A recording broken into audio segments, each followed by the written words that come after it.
Shalom, shalom, que l'Éternel, notre Dieu, soit loué et célébré pour la gloire de son nom, que l'Éternel soit la source de toute bénédiction pour tout un chacun de nous, que l'Éternel puisse réellement accorder à chacun tout ce dont il a besoin, tout ce qu'il désire, tout ce qu'il espère, tout ce qu'il est en train de pouvoir prier, tout ce qu'il est en train de pouvoir supplier auprès du Seigneur, que l'Éternel puisse exaucer le cri de cœur de tout un chacun de nous, car il connaît nos besoins, il connaît la situation, il connaît nos préoccupations, que l'Éternel puisse accorder pour que la joie de tout un chacun de nous soit parfaite et que l'Éternel puisse apporter la paix que le monde ne peut donner. C'est votre émission que la Bible parle, une émission qui vous est présentée par votre bien-aimé le pasteur Philippe Mukenge, une émission qui répond à vos préoccupations, une émission qui répond à vos questions, une émission qui vous permet de pouvoir comprendre les Écritures, avoir la lumière sur certaines situations.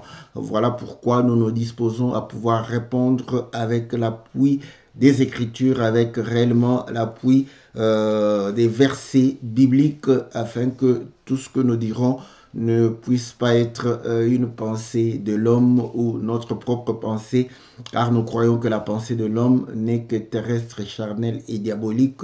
Voilà pourquoi nous voulons appuyer toute réponse par rapport aux Écritures.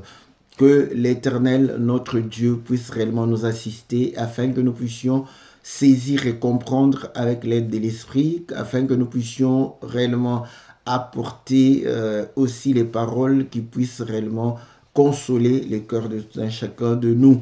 Nous croyons à la fidélité de Dieu, nous croyons que ceux qui cherchent premièrement le royaume et ceux qui cherchent la justice de Dieu, Dieu leur accorde tout ce dont ils ont besoin, par surcroît nous voulons que chacun de vous puisse vivre réellement la main de l'Éternel, la bénédiction de Dieu, le soutien de notre Seigneur, son assistance, afin que vous ne manquiez de rien et que vous ne craignez rien pour votre avenir, parce que Dieu est le garant de nos vies. Voilà, bien-aimés dans le Seigneur, que l'Éternel puisse réellement nous assister et vous bénir abondamment dans le nom puissant et glorieux de notre Seigneur Jésus-Christ. Salutations à tous les bien-aimés, nous saluons tous ceux, n'est-ce pas, qui sont fidèles à cette émission. Nous citons la sœur Alice, Wani, la sœur Véro, le bien-aimé Pichou, le bien-aimé Farid, la sœur Sylvie, Mwamba, la sœur Cathy, la sœur Bia, le bien-aimé Gabin, le bien-aimé Le Bien, nous saluons le bien-aimé Jean-Didier, Jean-Marie, nous saluons, n'est-ce pas, le bien-aimé Joshua, n'est-ce pas, que le Seigneur vous soit très favorable, le bien-aimé Pichou, que Dieu vous bénisse. Voilà, bien-aimés dans le Seigneur, nous saluons tous ceux qui nous suivent au travers le monde, nous saluons tous ceux qui sont éparpillés dans le monde, que l'Éternel vous soit favorable, que le Seigneur puisse vous bénir abondamment. Donc aujourd'hui, nous allons parler du baptême de feu. Nous allons aussi répondre à la question de notre bien-aimé, l'homme de Dieu, Maurice Sita, qui avait posé explicitement pour dire que est-ce qu'il y a une écriture qui démontre que Jean-Baptiste a été baptisé? Bon. Heureusement, il a laissé la question ouverte, parce que si je comprends bien sa question, je peux la reformuler, n'est-ce pas, pour pouvoir peut-être rapprocher sa pensée. Donc, est-ce qu'il y a une écriture qui montre que Jean-Baptiste a été baptisé d'eau? Ah, là, vous allez comprendre la question, n'est-ce pas, et sera un peu plus fermée. Mais comme la question était posée, est-ce qu'il y a une écriture qui montre que Jean-Baptiste a été baptisé? Là, la question est ouverte, nous pouvons pouvoir répondre à cela. Que l'Éternel vous soit favorable, que l'Éternel vous bénisse. Nous allons parler du baptême de feu, parce que je crois, peut-être que nous avions déjà parlé du baptême d'eau, du baptême de l'esprit. Donc voilà pourquoi nous voulons aussi parler du baptême de feu. Voilà. Bien-aimés dans le Seigneur, nous allons pouvoir réellement lire les Écritures afin de pouvoir répondre, n'est-ce pas, à la question de notre bien-aimé, l'homme de Dieu, Maurice Sita, et afin de pouvoir aussi répondre à notre souhait, aux préoccupations de pouvoir parler du baptême de feu. Nous prenons l'écriture dans le livre de Matthieu au chapitre 3 où Jean-Baptiste lui-même va pouvoir réellement parler. Donc, nous sommes dans Matthieu chapitre 3 au verset 11. Voilà.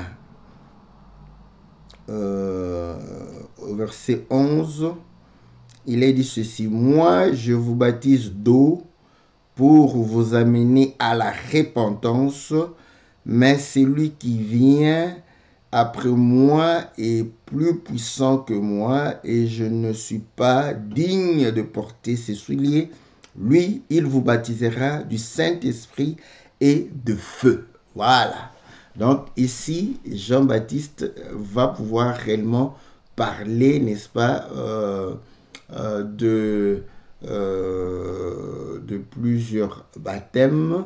Donc, attendez, voilà, j'espère bien que, voilà, donc, il y a eu une petite coupure, donc voilà, donc on vérifie. Je crois que tout est bon et que vous allez pouvoir réellement nous suivre. Donc, j'étais en train de pouvoir dire que dans Matthieu chapitre 3 au verset 11, Jean-Baptiste parle du baptême d'eau, du baptême de l'esprit et du baptême de feu. Voilà. Donc, là, nous comprenons qu'il y a plusieurs baptêmes. Il n'y a pas qu'un seul type de baptême, n'est-ce pas? Le baptême d'eau. Mais nous avons le baptême d'eau, le baptême d'esprit et le baptême de feu.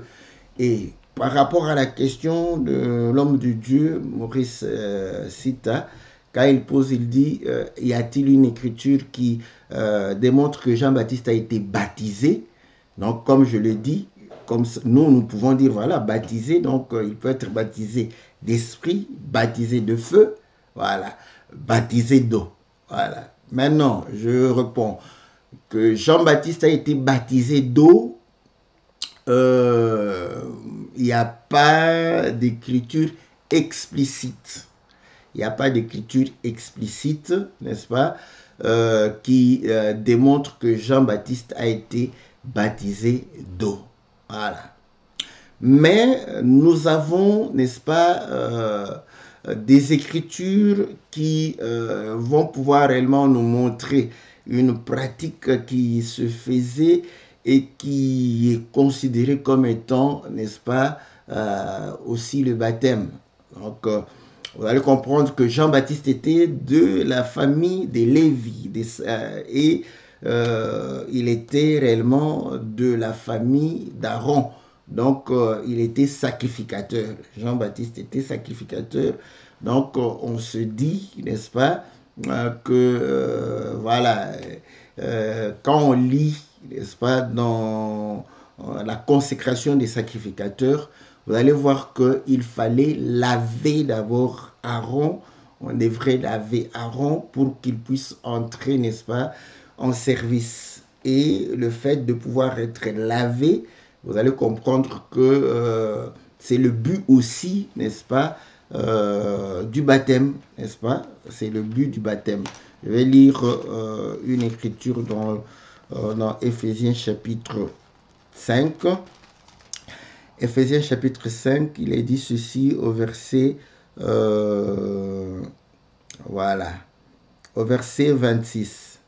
Je commence au verset 25. Marie, aimez vos femmes comme Christ a aimé l'Église et s'est livré lui-même pour elle, afin de la sanctifier par la parole, après l'avoir purifiée par l'eau, le baptême d'eau.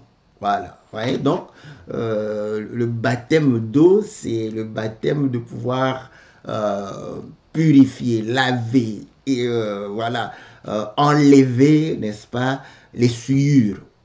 Vous voyez, donc, lorsque on lavait Aaron, on lavait, n'est-ce pas, ses fils, c'était en vue de pouvoir enlever le souillure. Donc c'était une forme de baptême. Voilà pourquoi, parce que la pratique de baptême, nous ne pouvons pas dire que avec certitude que ça commençait avec Jean-Baptiste. Pour quelle raison? Dans le livre de Jean chapitre 1, Jean chapitre 1, il est dit ceci: lorsque on va envoyer des personnes pour aller demander à Jean qui il était, nous sommes au verset 19. Voici le témoignage de Jean lorsque les Juifs envoyèrent de Jérusalem des sacrificateurs et des Lévites pour lui demander: toi qui es-tu? Il déclara et ne le nia point. Il déclara qu'il n'était pas le Christ. Et ils lui demandèrent: quoi donc? Es-tu Élie? Il dit: je ne le suis point. Es-tu le prophète? Il répondit: non. Et ils lui dirent: alors, qui es-tu, afin que nous donnions une réponse à ceux qui nous ont envoyés? Et que dis-tu de toi-même? Moi, dit-il, je suis la voix de celui qui crie dans le désert: aplanissez le chemin du Seigneur, comme a dit Ésaïe le prophète. Ceux qui avaient été envoyés étaient des pharisiens. Ils lui firent encore cette question: pourquoi donc baptises-tu si tu n'es pas le Christ, ni Élie, ni le prophète? Donc, vous voyez, donc, eux, ils savaient que bon, s'il baptise, il doit être Élie, il doit être le prophète, il doit être le Christ. Donc, il n'était pas étonné de le voir en train de baptiser, mais il voulait connaître qui il était. Voilà. Maintenant, quand on lui pose la question qui il est-ce qu'il est le Christ? Il dit non, je ne le suis pas. Et tu Élie? Il dit non. Et tu le prophète? Il dit non. Donc à ce moment, ils se disent: mais alors, mais pourquoi tu baptises? Donc, vous voyez, le fait de pouvoir le voir baptiser n'était pas un problème pour eux. Voilà. Donc, et là, quand le Seigneur va poser le baptême de Jean vient-il du ciel? Donc, ils vont refuser de pouvoir répondre. Donc, ils ne doutaient pas du baptême, ils ne se posaient pas de questions sur le baptême. Donc, ce n'était pas une pratique qui pouvait les surprendre, une pratique qui pouvait pratiquement les étonner. Donc, pour eux, c'était pratiquement normal de voir Jean-Baptiste en train de pouvoir baptiser les gens. Voilà. Donc, c'est là ce que nous pouvons dire. Mais comme ça, explicitement, noir sur blanc, nous disons non. Il n'y a pas d'écriture qui puisse réellement nous montrer qu'il a été baptisé et c'est comme ça. Non. Voilà, je suis carrément en train de pouvoir répondre. Mais cependant, vous allez voir que dans Luc chapitre 2, si je ne me trompe pas, voilà, Luc chapitre 1 plutôt. Luc chapitre 1, lorsque le Seigneur va envoyer l'ange pour pouvoir réellement parler avec Zacharie, nous sommes au verset je commence au verset 13. Mais l'ange lui dit: ne crains point, Zacharie, car ta prière a été exaucée. Ta femme Élisabeth t'enfantera un fils et tu lui donneras le nom de Jean. Il sera pour toi un sujet de joie et d'allégresse, et plusieurs se réjouiront de sa naissance, car il sera grand devant le Seigneur. Il ne boira ni vin ni liqueur forte. Il sera rempli de l'Esprit Saint de l'essaim de sa mère. Voilà. Il sera rempli de l'Esprit Saint de l'essaim de sa mère. Or, nous avions lu dans Matthieu chapitre 3 que Jean lui-même dit que moi je vous baptise d'eau pour vous amener à la repentance, mais celui qui vient après moi va vous baptiser de l'Esprit et de feu. Maintenant, vous allez comprendre que à la Pentecôte, n'est-ce pas, les disciples ont été baptisés, n'est-ce pas, de l'Esprit. Voilà, Acte chapitre 2. Acte chapitre 2, au verset 2, tout à coup il vint du ciel un bruit comme celui d'un vent impétueux, et il remplit toute la maison où ils étaient assis. Des langues semblables à des langues de feu leur apparurent séparées les unes des autres, et se posèrent sur chacun d'eux. Et ils furent tous remplis du Saint-Esprit et se mirent à parler en d'autres langues selon que l'Esprit leur donnait de s'exprimer. Ouais? Donc, ils vont être remplis du Saint-Esprit. Ils vont être baptisés du Saint-Esprit parce que la parole de Jean va devoir s'accomplir.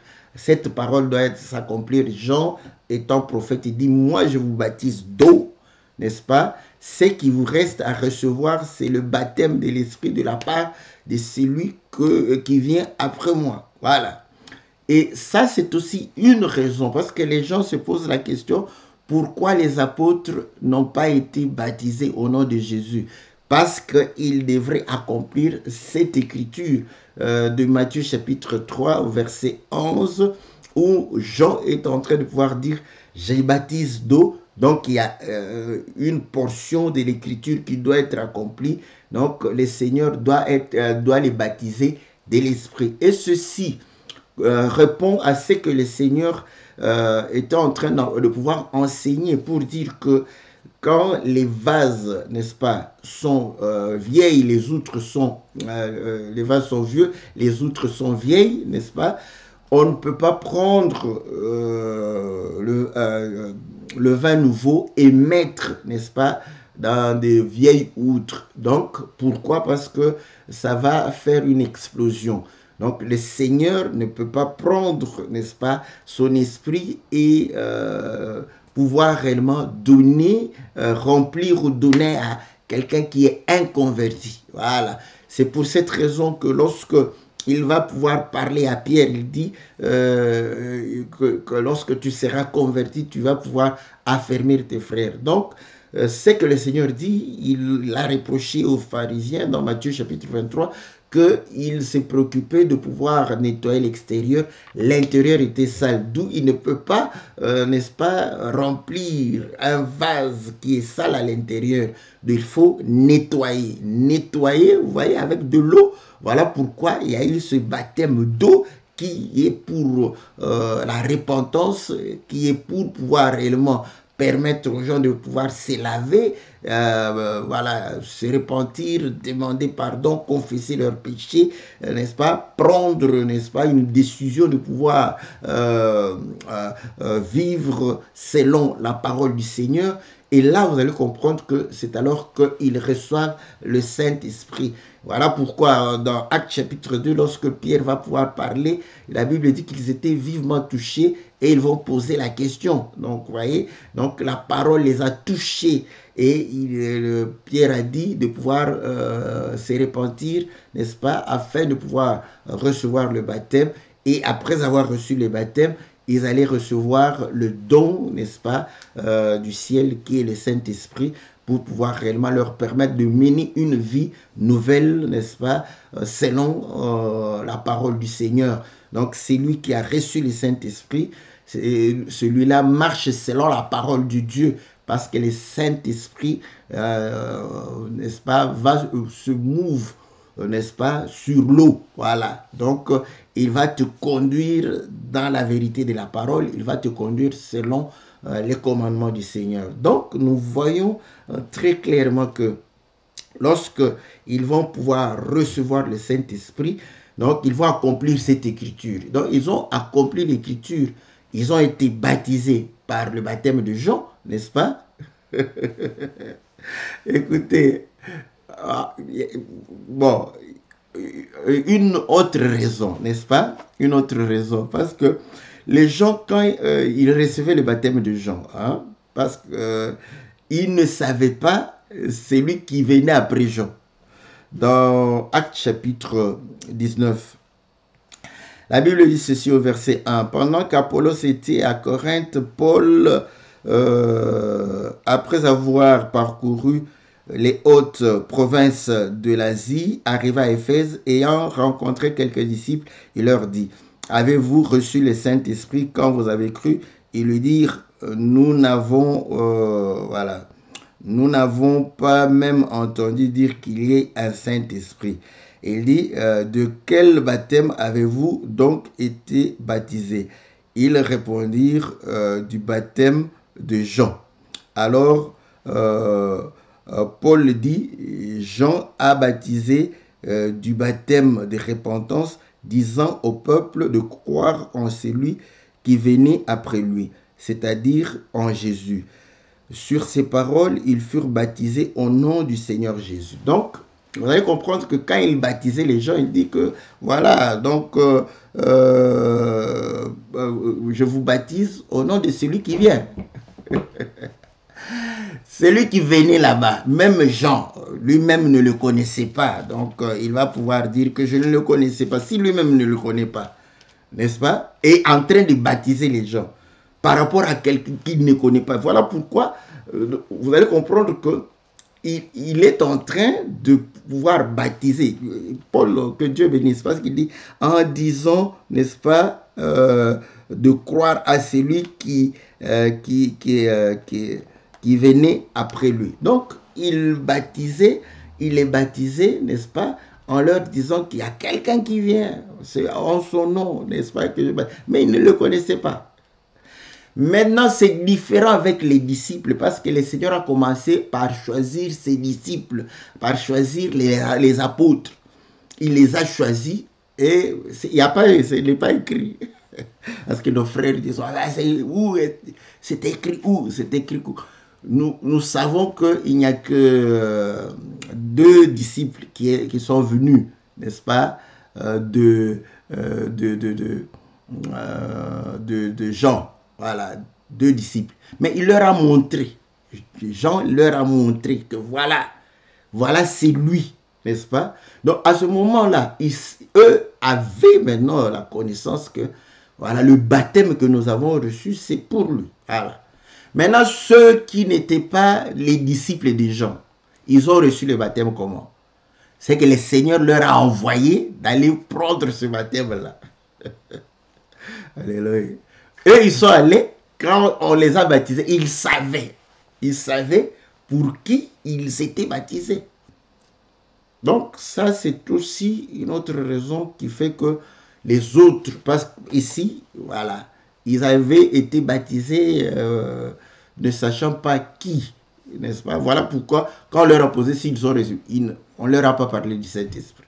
Bon, on ne leur a pas parlé du Seigneur Jésus. Comment le baptême? Ils ont reçu le baptême. Donc, voilà pourquoi les disciples n'ont pas reçu le baptême, parce qu'ils accomplissaient l'écriture. Et lorsque eux, ils ont reçu le baptême, ils ont su pour qui ils ont été baptisés. Par contre, les autres ne le savaient pas, ni Apollos. Ils ont pu, n'est-ce pas, pouvoir réellement le savoir après. Voilà.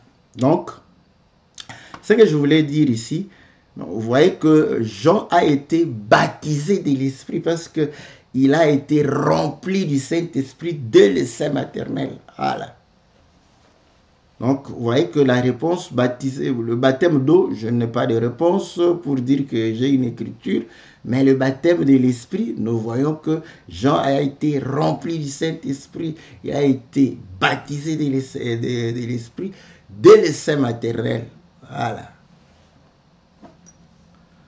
Bon, maintenant, vous allez comprendre que le Seigneur va pouvoir dire dans le livre de Marc au chapitre 10, Marc chapitre 10, voilà, au verset, Marc chapitre 10, au verset 38. Jésus leur répondit, vous ne savez pas ce que vous demandez, pouvez-vous boire la coupe que je dois boire ou être baptisé du baptême dont je dois être baptisé?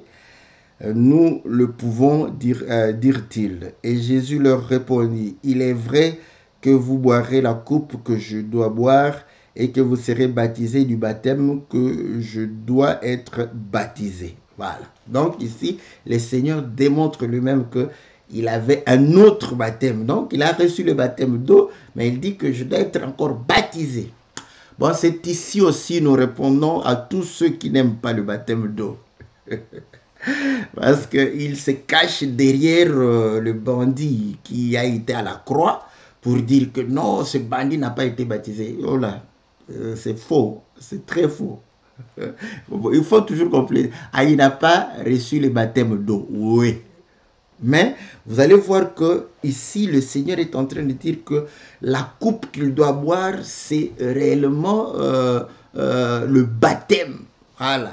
Et au mot Gestemani, vous allez comprendre qu'il va pleurer. Il dit, si cela est possible, éloigne de moi cette coupe. Donc, il s'agit véritablement de la mort à la croix, n'est-ce pas, où le Seigneur était en train de pouvoir se référer pour dire que voilà, c'est, n'est-ce pas, cette coupe.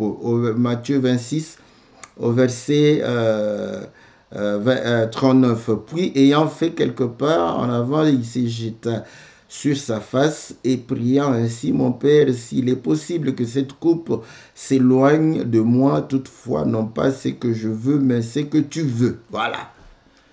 Donc, c'est le baptême. Donc, la mort à la croix, c'était le baptême. Et le bandit dont on dit toujours, parce que le Seigneur lui avait dit qu'aujourd'hui même tu seras avec moi dans le paradis. Il a participé à ce baptême. Et il va pouvoir dire à l'autre que non, vous voyez, nous, on mérite, n'est-ce pas? Mais lui, il est innocent, mais nous subissons le même sort. Voilà. Voilà pourquoi. C'est pourquoi je vous ai dit, l'autre avait, celui qui l'insultait avait besoin d'être sauvé. Mais le bandit, il a accepté la mort. Il s'est dit, non, non, Seigneur, ne me sauve pas de cette mort. Je mérite cette mort. Mais tout ce que je veux, que lorsque tu reviendras dans ton règne, que tu te souviennes de moi. Donc, ça correspond à ce que Hébreu dit, n'est-ce pas, qu'il y a eu des femmes qui ont été maltraitées et qui n'ont pas voulu une résurrection, n'est-ce pas, par rapport à cette vie.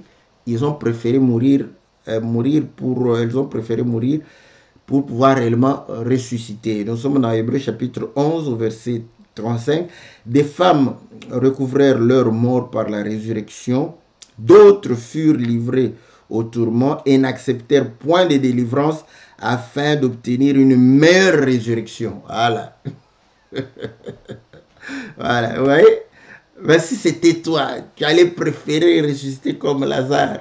Ouais. Donc ici, on démontre qu'il y en a qui ont qui étaient morts et voilà, ils ont été ressuscités. Voilà. Mais il y a d'autres qui ont souffert et qui n'ont pas voulu être délivrés parce qu'ils préfèrent une meilleure résurrection. La meilleure résurrection te permet d'avoir la vie pour l'éternité. Voilà. Donc, vous voyez que ce bandit-là a participé au baptême du Seigneur. Voilà. Au baptême de feu. Pourquoi nous disons que c'est le baptême de feu? Parce que vous allez comprendre que la croix, n'est-ce pas, c'est l'autel même. Voilà, c'est l'autel parce qu'il a été sacrifié comme l'agneau qui ôte les péchés du monde. Or, lorsque nous allons dans le temple, vous allez voir que on prend, n'est-ce pas, l'agneau, on met sur l'autel des reins et il y a le feu, n'est-ce pas, qui va pouvoir brûler, n'est-ce pas, l'offrande. Voilà. Donc le feu va brûler l'offrande et c'est comme ça qu'il dit que voilà, c'est ce baptême-là. Et or, Jean a démontré qu'il y avait le baptême d'eau, le Seigneur a reçu le baptême d'eau. Voilà. Sur le plan formel, il a encore reçu le baptême de l'Esprit parce qu'il est sorti des eaux, le Saint-Esprit est descendu sur lui, et le baptême de feu à la croix de Golgotha. Voilà. Et il leur dit que vous boirez cela, mais je dois boire en premier pour que vous puissiez boire après. Et c'est cela que nous comprenons qu'aujourd'hui, n'est-ce pas, le baptême de feu, c'est de pouvoir réellement participer à cette souffrance de Christ. Il a été injustement, n'est-ce pas, condamné. C'est ça. Il a souffert injustement. je prends l'écriture de 1 Pierre. Moi, j'ai pas beaucoup d'écriture, hein, comme le pasteur Blanchard dit toujours, on ne va pas inventer les écritures, donc voilà, je préfère ne pas varier, ce sont les écritures que je maîtrise, donc je peux chercher l'écriture ailleurs, mais je cherche les écritures que je maîtrise pour ne pas perdre le temps à chercher. Nous sommes dans le livre de 1 Pierre chapitre 3, il est dit ceci, n'est-ce pas? Au verset 18. Christ aussi a souffert une fois pour les péchés, lui juste, pour des injustes, afin de nous amener à Dieu, ayant été mis à mort quant à la chair, mais ayant été rendu vivant quant à l'esprit. Vous voyez, il était juste. Donc, s'il a été crucifié, s'il a souffert, il a souffert injustement. Voilà. Donc, le baptême de feu consiste à souffrir injustement. Ce n'est pas que vous souffrez parce que, voilà, vous êtes paresseux. Vous souffrez parce que vous êtes paresseux et vous croyez que vous participez. C'est le baptême, ce n'est pas le baptême de feu. Tu ne veux pas travailler, tu ne veux pas étudier, tu ne veux pas, n'est-ce pas, t'instruire, tu ne veux pas, voilà, entreprendre, et tu souffres, et tu viens, oh non, ça, ce n'est pas le baptême de feu. Tu souffres parce que tu es paresseux, parce que tu ne veux pas travailler, parce que, voilà, tu pars te prostituer, et, on t'escroque, on te vole, on te viole. Donc, tu souffres, n'est-ce pas? Ce n'est pas le baptême de feu, c'est ça, tu es en train de souffrir à cause de tes fautes, à cause de tes péchés. Donc, ce n'est pas le baptême de feu. Le baptême de feu, parce que le Seigneur a souffert injustement. Voilà pourquoi Pierre dit ceci. Il est en train de pouvoir. Donc vous comprenez que le Seigneur étant l'agneau de Dieu qui ôte les péchés, on met l'agneau sur l'autel, il y a le feu. Et ce feu-là, n'est-ce pas, c'est le feu de Dieu. Voilà. Parce que le feu de l'autel, vous vous rappelez que Élie a refusé, n'est-ce pas, de mettre le feu, parce qu'il savait que non. Si on met le feu, c'est un feu fabriqué par l'homme, donc les autres peuvent aussi allumer, moi aussi je peux allumer. Maintenant, on ne va pas allumer. Que Dieu puisse réellement consumer, n'est-ce pas, l'offrande. Et là, vous allez voir que le feu est descendu du ciel.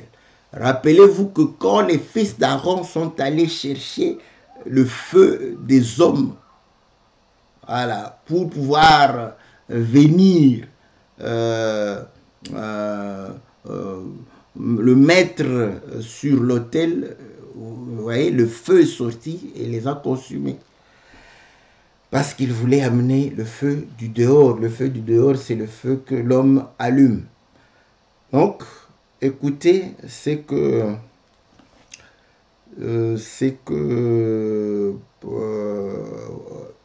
Pierre est en train de pouvoir dire. Je commence dans 1 Pierre chapitre 4, 1 Pierre chapitre 4, au verset 1. Ainsi donc, Christ ayant souffert dans la chair, vous aussi armez-vous de la même pensée, car celui qui a souffert dans la chair en a fini avec le péché. Ouais. Donc, voilà. Donc, il faut souffrir. C'est pourquoi vous allez comprendre que cette vie en Christ, je l'ai toujours dit, n'est-ce pas, la souffrance, ce n'est pas toujours manque d'argent, manque de paix, manque d'amour, manque voilà, de travail, manque de mariage, manque d'enfants. Ce n'est pas seulement ça, la souffrance. La souffrance, c'est de pouvoir priver la chair de ses désirs. C'est une souffrance. Voilà pourquoi il dit que celui qui souffre en a fini avec le péché. Donc il faut, voilà, priver la chair de ses désirs, c'est une souffrance, c'est une souffrance. Voilà pourquoi vous allez comprendre que certaines personnes vous disent mais je n'en peux pas, je n'en peux pas. J'ai supporté, mais j'ai fini par tomber. Voilà. Donc, il vit cette souffrance, il vit parce qu'il essaie de se contenir, mais voilà, il ne peut pas, prépare, tombe. C'est ça la vraie souffrance. Bon, manquer à manger, tout le monde peut manquer à manger un jour ou un autre. Ce n'est pas un problème. Ouais. Donc, c'est de pouvoir se priver les plaisirs de la chair, se priver réellement les désirs. Voilà. Se priver la joie des mondains. Voilà. C'est une souffrance. Voilà pourquoi il dit que Christ a souffert, n'est-ce pas? Et nous aussi, nous devons être armés de la même pensée, parce que si nous souffrons dans la chair, nous allons finir avec le péché. Afin de vivre non plus selon les convoitises des hommes. Voilà. Voilà pourquoi Paul dit que je traite durement mon corps. Ouais, il souffre parce qu'il traitait. Il prend l'exemple par rapport à un athlète pour dire que voilà, il y a des sacrifices, des souffrances. L'athlète fait souffrir son corps. Non pas parce qu'il manque à manger, non, non, il fait des exercices et le corps souffre. Mais c'est pour son bien. Voilà pourquoi c'est quelqu'un qui a son état de santé est réellement appréciable. Vous voyez, les athlètes de haut niveau, ils ont des capacités plus que la moyenne de la population.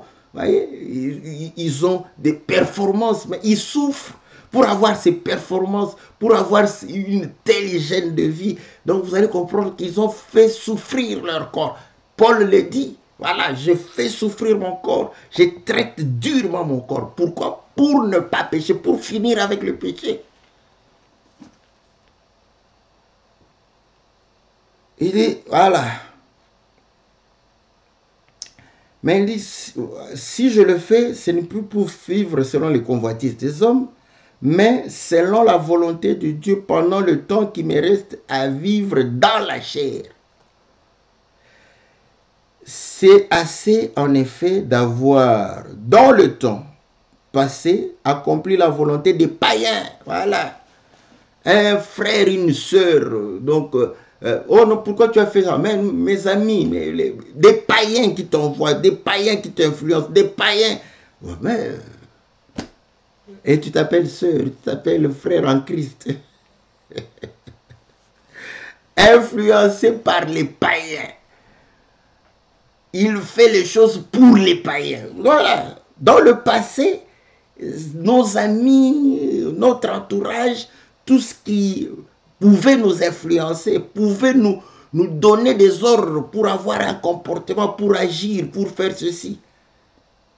Parce qu'on se laissait emporter par leur convoitise. Et en marchant dans la dissolution, les convoitises, l'ivrognerie, les excès du manger et du boire et les idolâtries criminelles, aussi trouve-t-il étrange que vous ne vous précipitez pas avec eux dans le même débordement de débauche. Ils vous calomnient. Voilà.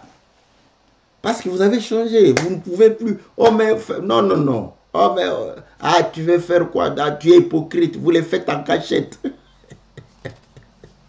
Voilà. Bon, c'est bien de penser qu'on le fait en cachette, mais amenez des preuves, même des témoignages. Pas des preuves, pas des témoignages. Voilà. Donc, ils vont commencer à vous calomnier. Vous croyez quoi? Nous sommes de...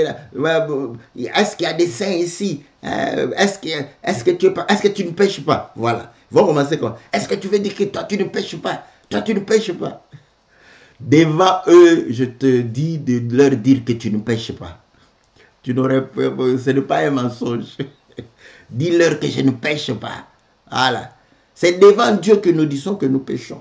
devant un dealer que je ne pêche pas parce que ils veulent voilà, te ramener pour dire que voilà, si tu pêches, alors continue à pêcher. Il faut les scandaliser. Ils veulent nous scandaliser, tu les scandalises, ils les posent. Est-ce que toi tu veux, je ne pêche pas. Voilà, comme ça, il va s'en aller. Parce que, oh, tu dis que tu ne pêches pas. Oui, je ne pêche pas. Et tu lui dis, demande même, bon, dis-moi, ça fait peut-être 2 mois on est avec toi. Dis-moi le péché que tu as vu en moi. Oh non, vous êtes des hypocrites, vous les faites en cachette. Voilà, donc, lorsqu'on se détache d'eux, ils vont commencer à nous calomnier. Et c'est là où la haine entre. Parce qu'ils sont charnels et nous sommes spirituels. Et entre la chair et l'esprit, c'est opposé. Ce sont des désirs qui s'opposent, qui se combattent.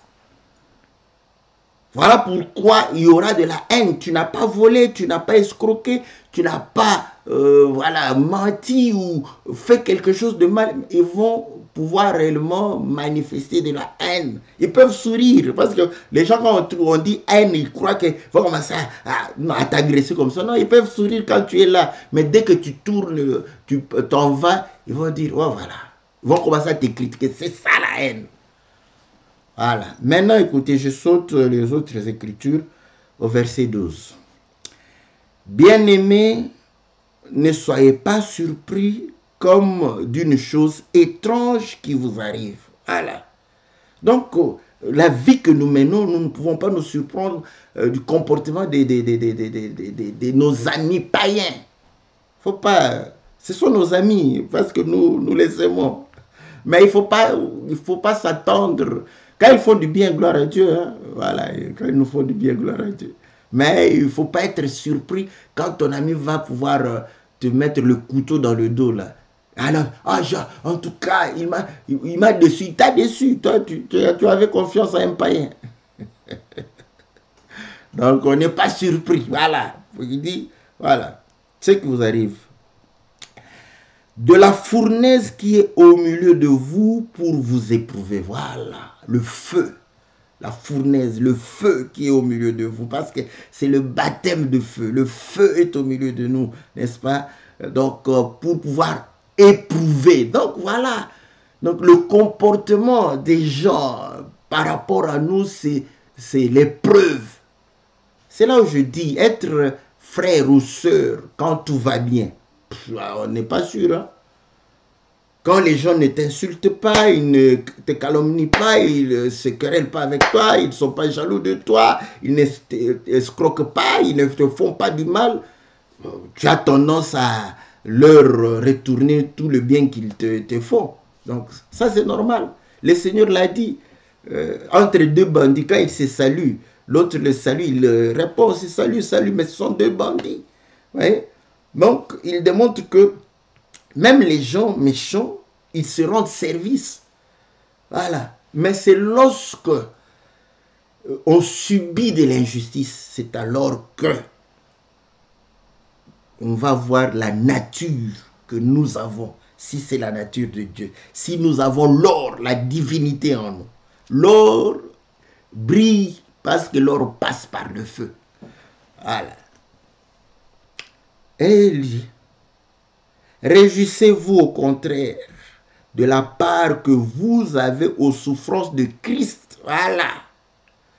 Afin que vous soyez aussi dans la joie et dans l'allégresse lorsque sa gloire apparaîtra. Si vous êtes outragés pour le nom du Christ, vous êtes heureux parce que l'Esprit de gloire, l'Esprit de Dieu repose sur vous. Voilà. Si vous êtes outragé pour le nom de Christ, vous êtes heureux. Bon, ici, parfois les chrétiens, vous allez, au nom de la parole de la vérité, citer, voilà, le pasteur Philippe, c'est un aventurier, il ne faut pas le suivre, c'est un escroc. Bon, je te traduis en justice. Pour que tu prouves que je suis aventurier, escroc, malhonnête, et impudique. Tu ne parviens pas à pouvoir prouver et on te dit diffamation en prison. Tu n'as pas souffert pour le nom de Jésus. Ça, tu as souffert parce que par manque d'intelligence et de sagesse. Vous voyez?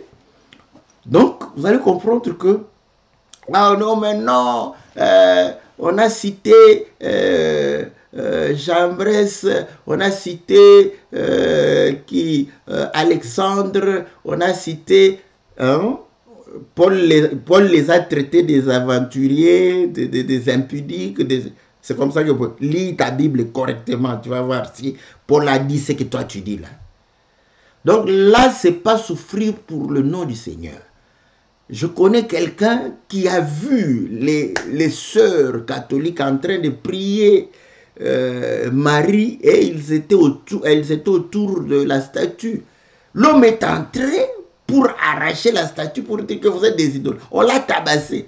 Et il était content qu'il a souffert pour le nom du Seigneur. Non, ce n'est pas ça souffrir pour le nom du Seigneur. Ça, c'est de la provocation. Ça, c'est de l'intégrisme. Nous sommes... chacun est libre de croire. Chacun est libre, mais chacun sera récompensé selon sa croyance. Alors, si ta croyance est fausse, Dieu va te punir. Donc, les gens, tu veux te mettre à la place de Dieu. Et quand tu subis des outrages, c'est par manque de sagesse, d'intelligence. Donc, ici, il démontre que nous devons souffrir pour le nom du Seigneur. Le nom du Seigneur, c'est la parole. Apocalypse chapitre 19. La parole. Nous devons souffrir parce que nous appliquons la parole.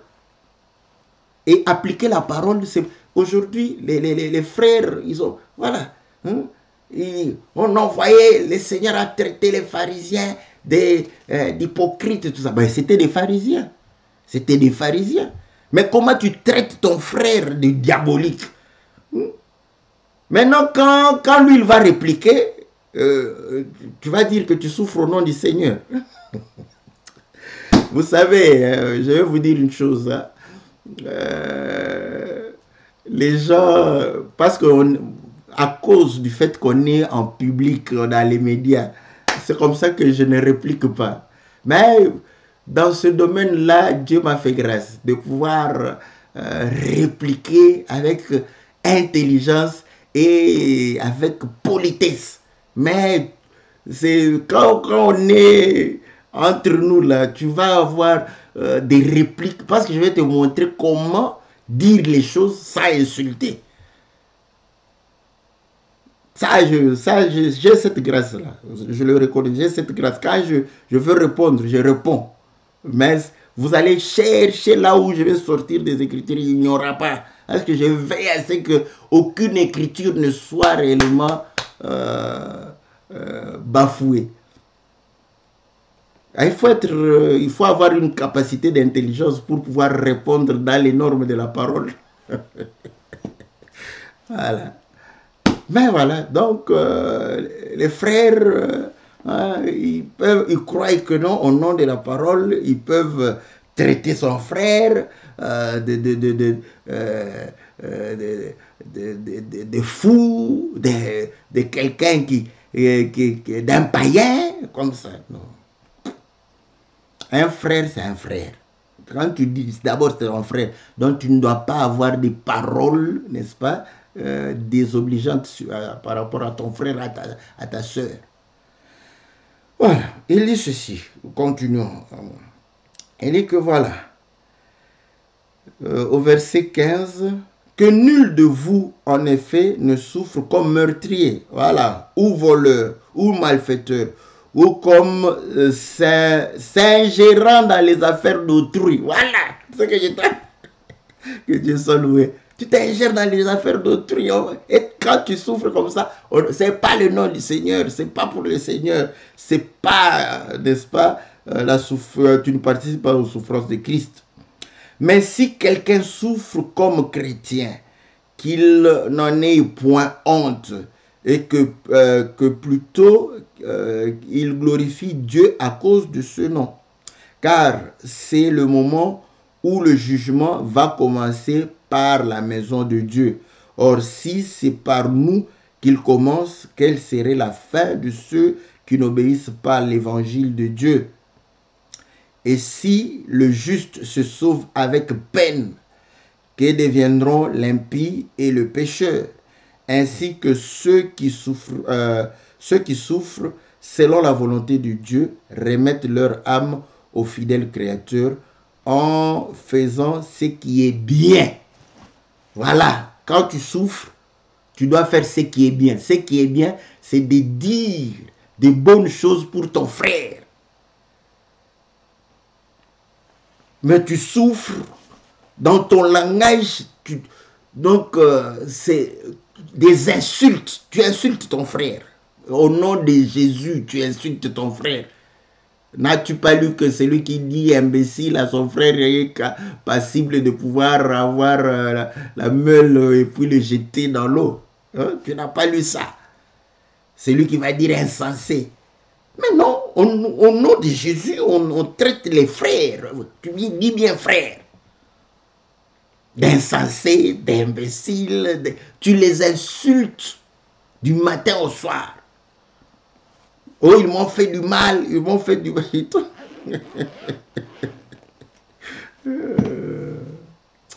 Voilà. Le baptême de feu, c'est de pouvoir souffrir, n'est-ce pas, par rapport à la parole. Et voilà pourquoi la Bible dit, quand on souffre, nous devons faire comme le Seigneur, brebis muette. Voilà, on ne doit pas se justifier, car c'est Dieu qui va nous justifier.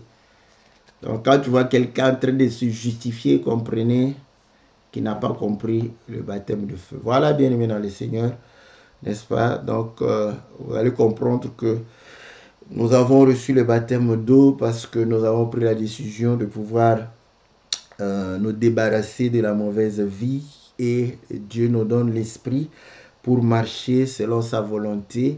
Et marcher selon sa volonté dans ce monde, on aura la haine du monde. Et le Saint-Esprit nous donne la capacité de pouvoir supporter, parce que le Saint-Esprit, c'est aussi un feu qui détruit la chair, afin de pouvoir être capable de supporter toute